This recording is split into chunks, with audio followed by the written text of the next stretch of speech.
pledge allegiance to the flag of the United States of America, and to the republic for which it stands, one nation, under God, indivisible, with liberty and justice for all. Almighty and everlasting God, who presides over all things in heaven and earth, come and preside over these deliberations, so that those that make the decisions may be guided by your wisdom.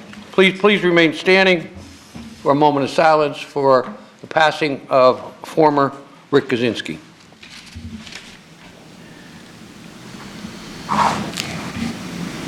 Thank you.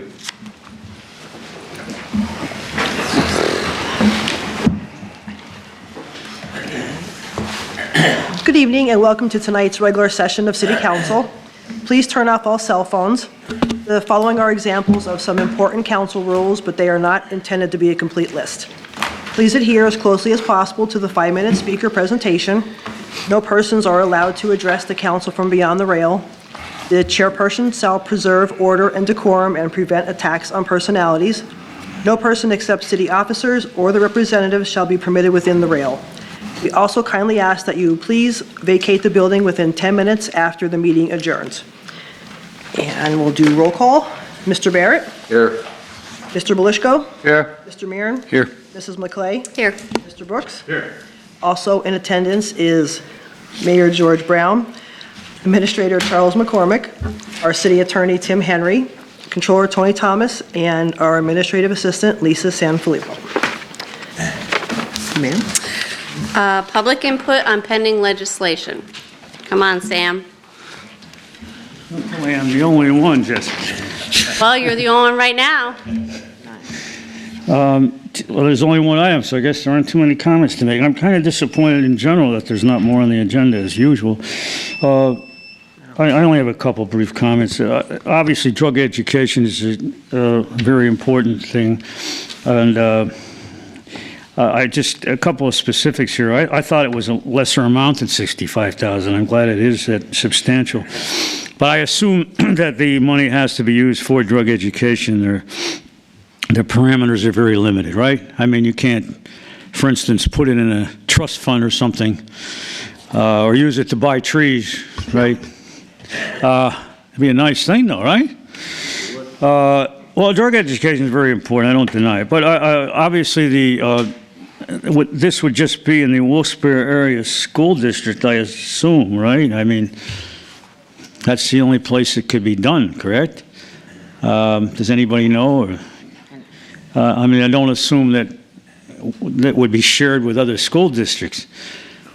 And in fact, it's funny, I talked to somebody from the district today, and I didn't talk about drug education, but obviously they must have some programs intact there, so I would assume, this is all speculation, I guess, even on your part, that somebody would have to be appointed to oversee all this, and there would have to be an effort to not conflict or be too excessive in this.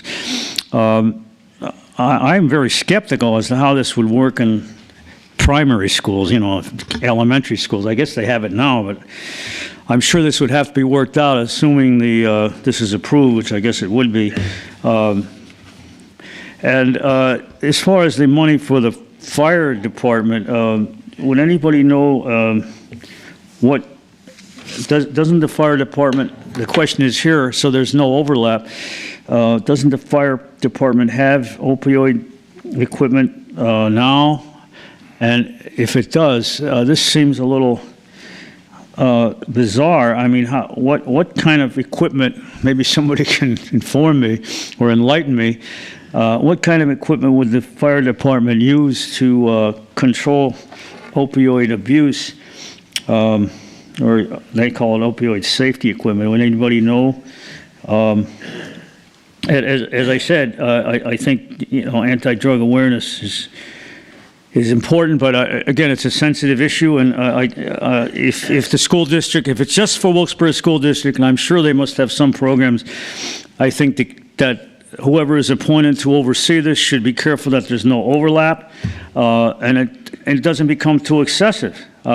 Maybe, did anybody ever do a study on this? I mean, maybe you get to a point where there's a saturation effect, that there's too much knowledge, too much anti-drug awareness, and maybe the kids say, this seems like a sin to try it. I mean, I'm just saying, maybe it could be counterproductive that maybe if it gets too excessive, that kids get too curious and maybe they want to try the drugs.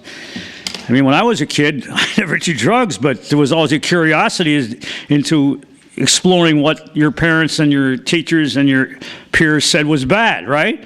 They say it's bad, it might be good.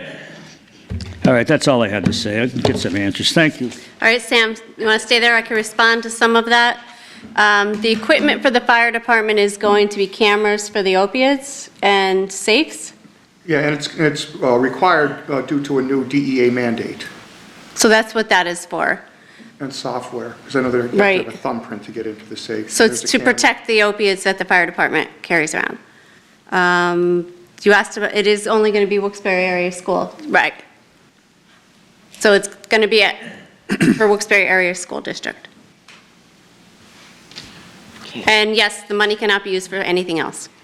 It's very strict what it can be used for, so it's very hard to use it. Anybody else on pending? Come on up. Only once, only twice. Just your name and address? Oh, Alan Rosenbaum, 320 Hazel Street in Wilkes-Barre. I went to school with Bill there. So to put it real briefly, when I was 14, 15, I learned how to play guitar. So I go to Wilkes parties where play guitar over the hardware store 50 years ago, right? Actually, it was 54 years ago, before the flood. And the next week, they had the first drug raid there for marijuana. The Goodman brothers, and they were our neighbors. So to make a long story short, at the party, I played guitar, and Lee really got me angry because I learned how to play like G, then you do like B minor, E, it's a descending scale where it's like a 8-9 chord song. And Lee had some marijuana, and he's there, "Oh, Alan, that's too hard. It's too much work." And I thought, it's only like moving your hand down and moving it over. And he had too much marijuana. He was too lazy to learn a new chord. And I thought, that's amazing. And then Mark's girlfriend sat in the corner for a half hour saying, "Don't touch me." And that's why I never smoked marijuana. Because, and my grandsons don't believe me sometimes, but I said, no, really, I was 15, a girl sat in the corner and said, "Don't touch me," because marijuana makes you a little paranoid sometimes. So I think they should add, are they going to tell kids the truth about marijuana? That maybe 5 or 10% of the people have a bad reaction. So have they done any studies, what do you call it, the contraindications of marijuana? Have they done that? Because it scared me so much that I didn't hear the COVID shot, right? They had no list about contraindications on it. So I got no COVID shots ever because I was smart and I thought I'd be a doctor. And Dr. Rossi gave me a PDR when I was 16. And guess what? Aspirin is not good for 10% of the people cannot take aspirin. It's very dangerous. So I never got into pills either. So I think they should tell them that almost all the drugs are bad for 10% of the people. And marijuana especially, someone's got to tell the governor, marijuana is not the savior of the world. So, and the real reason I'm here is we might need a handicap spot in the spring. Oh, you got to wait till, this is just on the. Oh, on this. Yeah, so I just think the governor should not push this marijuana crap, and because I think people that smoke too much, they get carried away. Like I played in bars over the years, and the super drunks, and you probably know this, the super drunks. No, because they'd have to call. The cops would be called because people would smoke pot Me first. outside, right? So they had to call the cops because they did not get sick, and they kept drinking shots and beers. So they were super drunks because of marijuana. And I learned that like 20, 30 years ago that. I'm never going to be able to look at you the same. Oh, no. So, no, not you, sir, but. Because my dad always told me some of his friends drank shots and beers. And know what he'd say? They're all dead. So don't drink shots. And I'm saying don't drink shots with marijuana either, because they're all dead. And going to funerals over the years. Okay. All right, funerals, right? Some of my old marijuana smokers, they were 63 and they got emphysema. So they should put that somewhere. That the governor's plan is have a lot of marijuana smokers. They're going to get emphysema. And guess what? They're never going to collect Social Security and save the government a lot of money. So thanks. Thanks, buddy. If you need a ride home after the meeting.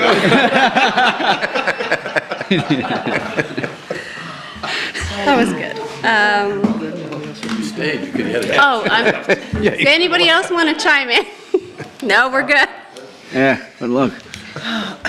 Okay, we will do the consent agenda now. We will need a motion and a second for the one resolution and the 3 minutes on the. Motion? I'm out.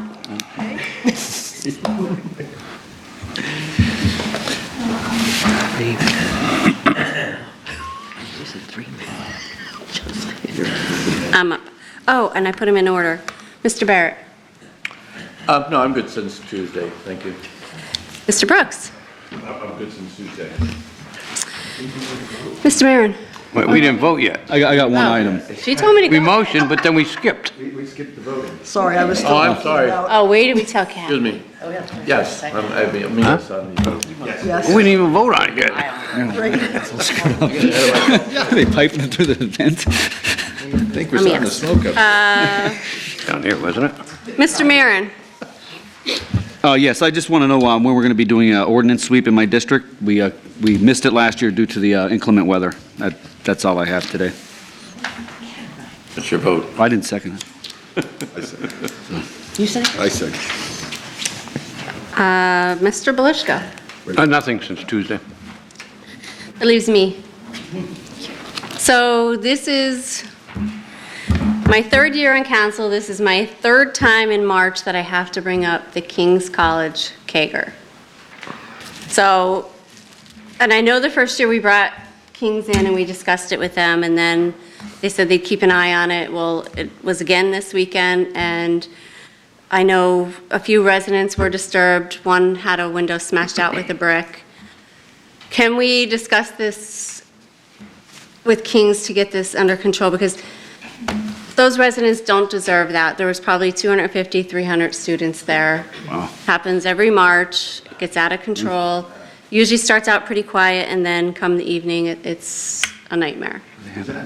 Where do they have it at? No, they go house to house. Yes. It's on North Main? On North Main? Just so the record's clear, before you go to the public session, I think we should take a vote and we'll make sure everybody's on record for the vote. Okay. Consent agenda. All right. So if we could just maybe discuss that with Kings again, and they can get a handle on it prior to it happening instead of after, I'm sure that the residents would really appreciate that. It's a lot of people. Yeah. It happens every year. Other than that, I don't have anything, but we do have to take a vote. Yes, I'm sorry, that was my fault. Yeas and nays, Mr. Barrett, I'm good, yes. Mr. Brooks, Yes. Mr. Belishko, Yes. Mr. Maron, Yes. and Mrs. McLean. Yes. Thank you. All right, public discussion. Linda Joseph.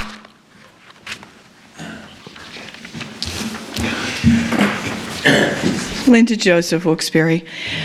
Tonight, I just wanted to make you aware of a meeting that's going to happen in April that could affect every person that will run for an office, for the voters, for the poll workers. A year ago, County Manager Kokomo asked volunteers for a task force, election task force. And it was a bipartisan group, and we met throughout all of 2025. And the main purpose, only purpose of the task force was to review the state election code, which governs all elections for every aspect from A through Z. And there have been things that have been in the election code that started to not make sense or needed to be changed a little bit. So we sat down, and over the year, we came up with 8 recommendations that we collectively agreed on and felt that we could present to possibly have changed, which would make it more efficient, make the procedures smoother. And so an example would be mail-in ballots. Right now, the code says that you can ask for a mail-in ballot a week before the election. Now, with the way the postal system is these days, you know this is not going to get requested, mailed to them, filled out, and back in that 7 days. Not going to happen. So one of our requests is 14 days. Just common sense, so that everybody can vote, and not everybody can come to Wilkes-Barre or Hazleton and bring the ballot, so they're going to mail it. So that's an example. So there are 8 of them. So on Thursday, April the 16th, at 6 p.m. at the courthouse in council chambers, we will be inviting all our sitting senators and state reps to come and listen to what our recommendations are and explain to them why.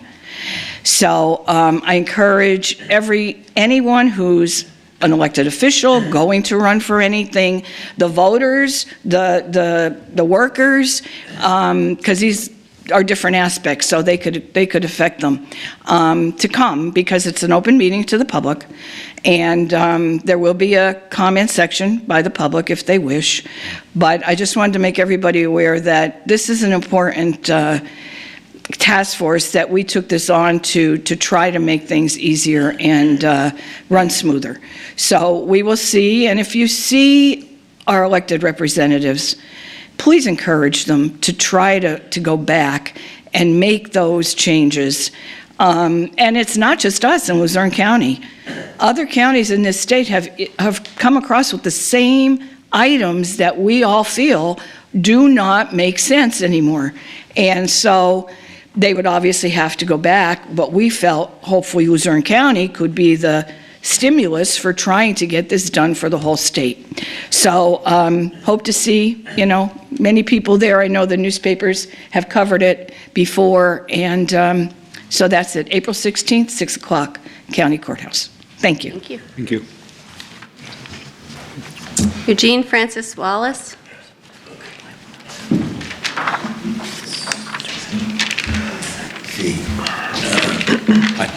Good evening. I think this might be a county issue, but I'll just give my little spiel anyway. Mr. Mayor, General Lady Chair, Jessica, councilors, city officials, and welcome guests. I'm Eugene Francis Wallace, and I live on Valley View Terrace, and I do patronize the public library often. You might say I got a dull life, so one thing I do is read books, but that's supposed to be a joke, but anyway. So I did go down there, and I got the books that I had, and they were real personable, and they were contemporary books politically. I'm politically interested in that stuff, but I did walk past the fountain, the drinking fountain. It said out of order. And I'm wondering if the city could do anything, or I have to go to the courthouse and give my spiel to the county people. But I know the building is old, and and Counselor Brooks, you probably know a lot more about it than I do, but it would be good if they could get it fixed. If they can't get it fixed, maybe they could put a container there, a water, 5-gallon water container, and maybe the owners of the water container could service it, or maybe the custodians, maybe they could take care of it. But I'm just wondering if you all could contact your state rep, 121, see if he could do anything, or maybe Senator Flynn, Scranton, but he does represent Wilkes-Barre, and maybe he could, get a little money that they could fix that some way. So that's kind of the main thing that I wanted to say, and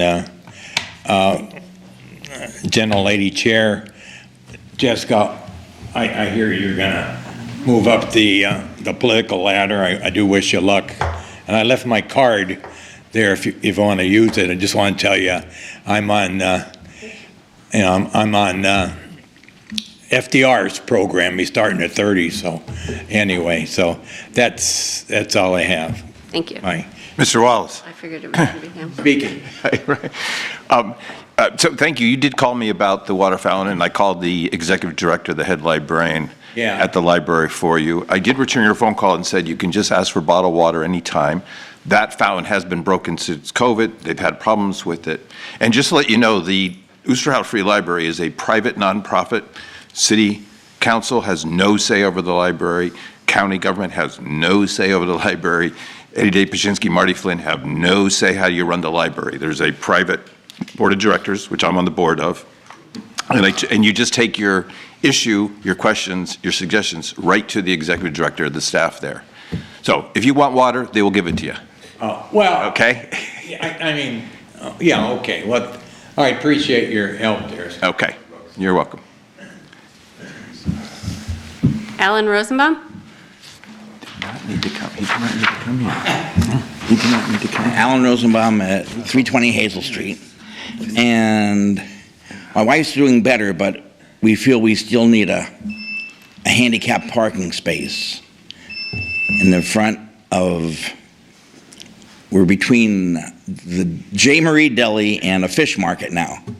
But actually it's very safe because they watch the place and they're very polite and they're bilingual, and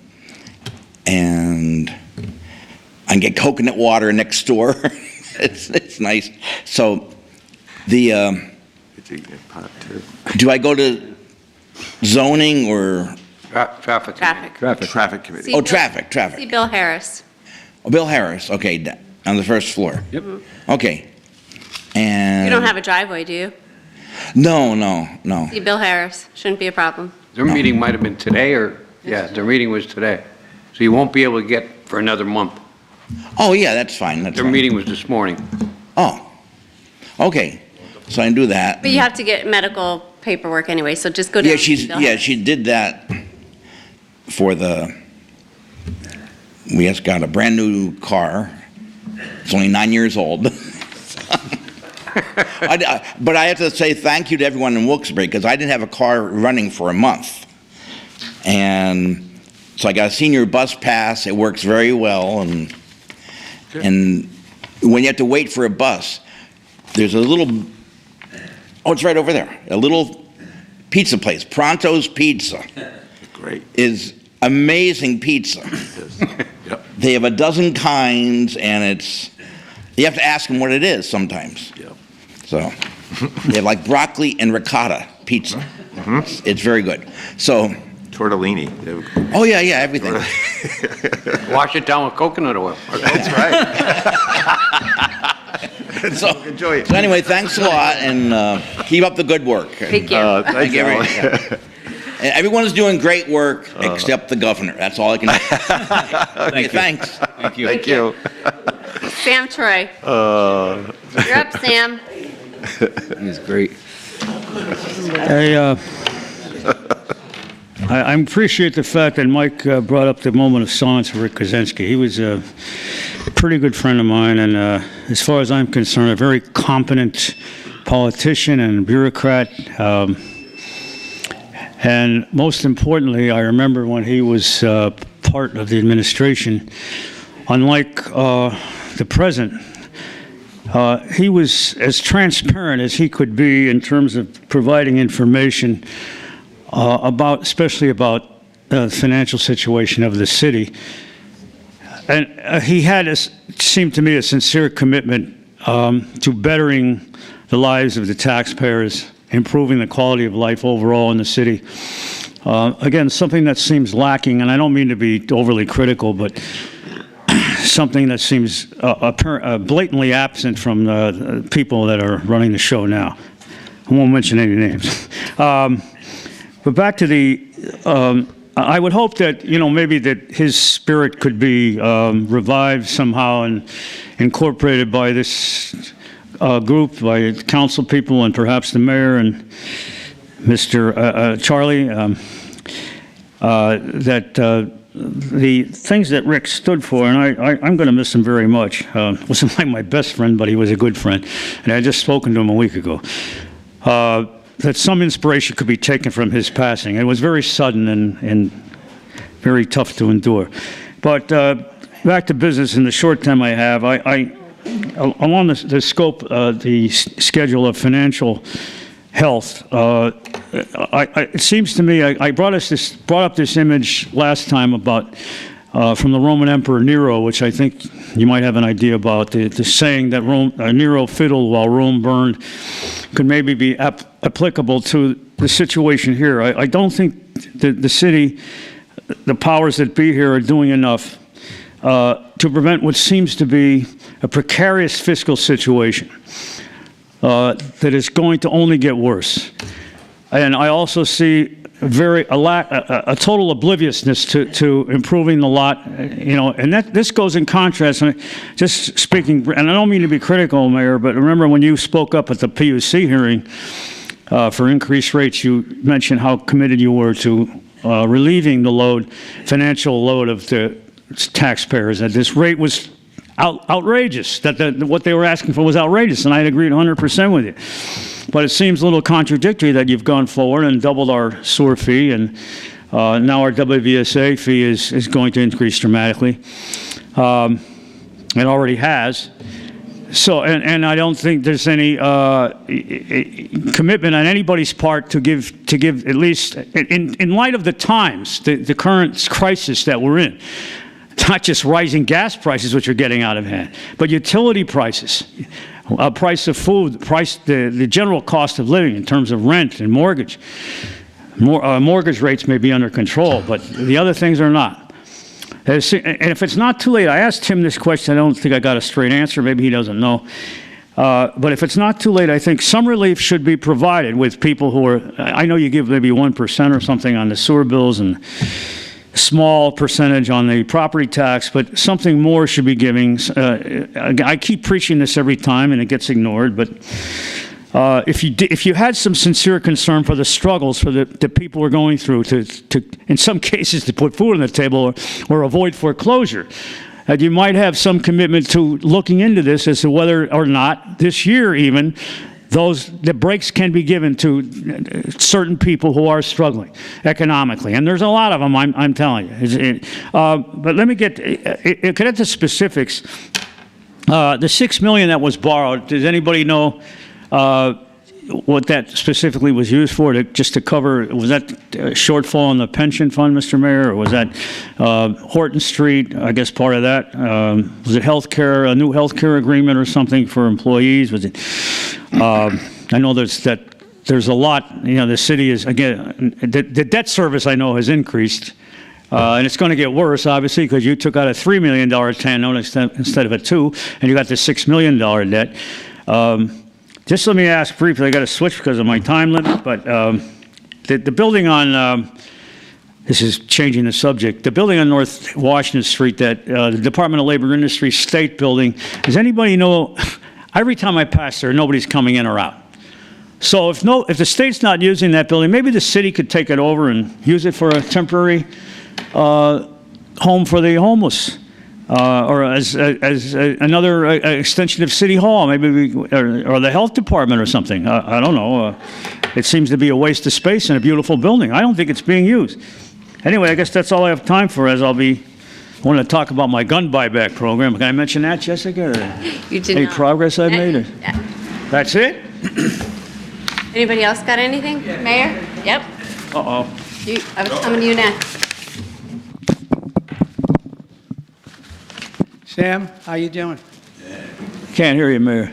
Can you hear me now? A little better. Can you hear me now? Last time I asked if you could hear me, I was told that I'm making fun of you, and I'm not. I'm just trying to make sure that you can hear me. I understand. I'm not making fun of your hearing because I have the same problem. Am I okay? It's on? It's not on. It's on. It's fine. Anyway, Sam, I'm not going to sit here and allow you to be critical of our current city administrator, okay? I think our current city administrator for the last 7 years has done an outstanding job. And every time one of these council members or a resident reaches out to him, he's very responsive. Whether you believe it or not, he is very responsive. And you made a statement that was very derogatory towards the way he performed his job. I'm not going to stand here and not respond back to you because this man does an outstanding job, and what he does every day, you don't see, because all you do is come here every 2 weeks and you're critical of this administration, of me, of Charlie, and other people because you don't believe the way the city's being run is correct. And I keep telling you the same thing every 2 weeks, Sam. I do? No, excuse me. I keep telling you the same thing every 2 weeks. Yes, there was an increase in the sewer fees, okay, of roughly $1 a week. How do you think, as Mr. Brooks replied to you 2 weeks ago, he said, how do you think we're going to pay for a lot of the expenses that occur with a 125-year-old sewer system that's collapsing? We did nothing to promote that, but we're living with it. It's been kicked down the streets for a long time. Now we're addressing it, Sam. And so, yes, you and myself and everybody else that lives in the city got roughly $1 per week addition to the sewer fees. And you know what, Sam? It's going to take more than that. But we're doing the best we can. You have not had, nor anyone else in this city, had a tax increase in the 7 years we're in office. You know that. And you know you've never had a tax increase as long as myself and Mr. McCormick have been in office. And that's because we do our best not to have a tax increase for the people in the city of Wilkes-Barre. But there's 660 streets in the city of Wilkes-Barre. They all have potholes, they all have other issues, and we're doing the best we can to address it. So if you have a problem with that, I'm sorry about that, Sam, but we're doing the job that we were elected to do. And if you're asking about a $3 million TAN, that's paid off. That's only a temporary loan that we paid out after every single year. It's not like it's sitting out there in addition to the money that we owe. That's paid off every single year. It's called a tax anticipation note, and it's paid off when we get the tax payments. So you're critical every 2 weeks when you come here, but you don't realize what it takes to run a city of roughly 50,000 people with 660 streets. You have no idea what it takes to run this city. You have no idea what these 5 council members go through, with the phone calls that they receive, or myself, or Mr. McCormick. So I'm sorry, Sam, but you do not understand what it takes to run a city. But you can still come back, and please, that's your right, freedom of speech. Come back every 2 weeks and be critical. That's fine. But I'm not going to stand here and have you say anything negative about Mr. Who said, what did I say that was negative? I want to echo that. Can I respond to that, or? No. So I want to say that too. Charlie is great. I mean, if I send him something in the morning, I have a response usually within an hour, and it's resolved within an hour. So I will say that as well, and I appreciate that. You won't let me respond to that? Anybody else? Tony? Nobody? Perfect. Motion adjourned.